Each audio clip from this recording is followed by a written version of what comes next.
HarperCollins presents Christmas on Coronation Street by Maggie Sullivan, read by Gabrielle Glaister. December 1937. Chapter 1. Elsie Grimshaw stopped and stared at the newsagent's window, like she'd done every day since the small Christmas tree had appeared.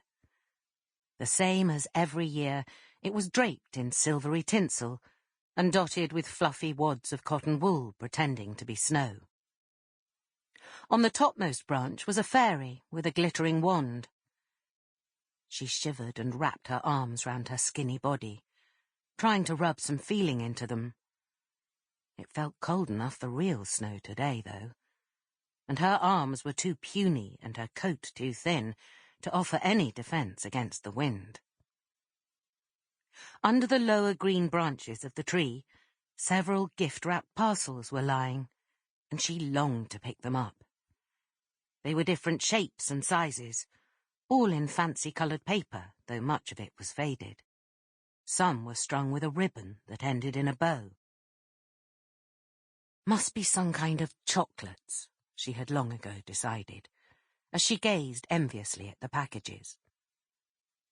Seeing her own reflection in the newly cleaned glass, she was momentarily distracted, and she stared at her outline. She pulled a funny face, laughed and then frowned, then stared straight ahead, a gradual smile coming to her lips. Her nose was all right, if a little pointed. She never had managed to scrub off the dusting of freckles. Her dark green eyes, which she knew were her best feature, looked huge against the paleness of her face. Lots of expression in those eyes, she was always being told. Naught but bloody cheek and impudence, according to her dad. But it was her long eyelashes the girls at the factory envied, much darker than the flame red of her hair.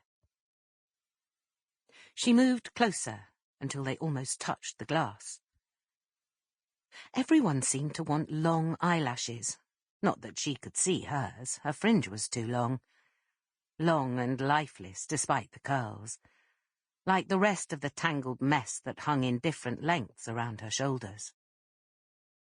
She tried to smooth it out, but it wasn't easy. Maybe she could get her sister, Faye, to have a go at it, if they could cadge some scissors off one of the neighbours. Of course, it would look quite different if it was washed and cut properly.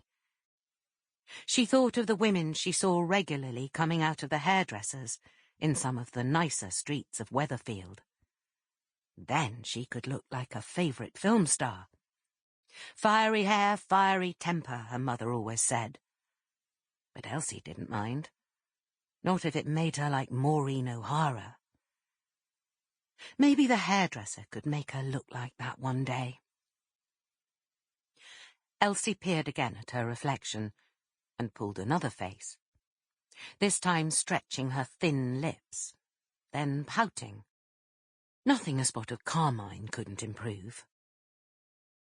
She rubbed her fingers over her cheekbones, which Faye reckoned stuck out like film stars' bones. They stick out because I don't get enough to eat, Elsie had thought. Not the kind of problem Hollywood film stars have to worry about. She pictured herself stretched out on a sofa like she'd seen in the films, munching through the contents of the chocolate boxes, deliciously soft and sweet. She imagined licking the melting chocolate from her fingers, though it wasn't chocolate that coated them now, stuck as they were with all the cotton fluff and grime from the machines at the factory. It never occurred to her the boxes might be dummies. I'll be 15 next birthday, she thought, in March. Not that anyone else would remember. 15, and I've never had a present in my life. One of these days I'm going to have one and it'll be all wrapped up just like those. She sighed before adding, not only for my birthday, but for Christmas as well. Suddenly, through the thin fabric of her shabby coat, she felt... Sample complete. Ready to continue?